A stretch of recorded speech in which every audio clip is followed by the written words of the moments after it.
आज मी गेले होते बाजारात आणि येताना भाजीपाला आणि घरात लागणारं काही साहित्य आणलं.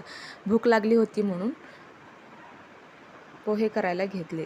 तर पोहे पहिले भिजत घेतले आणि नंतरनं ह्याला लागणारा कांदा, हिरवी मिरची, कोथिंबीर, कढीपत्ता आणि खोबरं किसून घेतलं.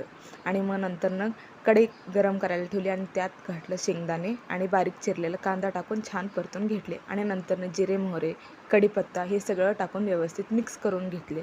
आणि त्याच्यानंतर बारीक चिरलेली हिरवी मिरची टाकून व्यवस्थित परतून घेतली. आणि त्याच्यानंतर हळद आणि मीठ टाकून व्यवस्थित परतून घेतलं. आणि मग नंतरनं भिजत टाकलेले पोहे टाकून व्यवस्थित छान मिक्स करून घेतले. अशा प्रकारे पोहे रेडी झाले. तर तुम्ही पण असेच पोहे बनवता का? नक्की मला कमेंट करून सांगा. जर रेसिपी आवडली असेल तर लाईक करा, कमेंट करा आणि सबस्क्राईब करायला विसरू नका. थँक्यू.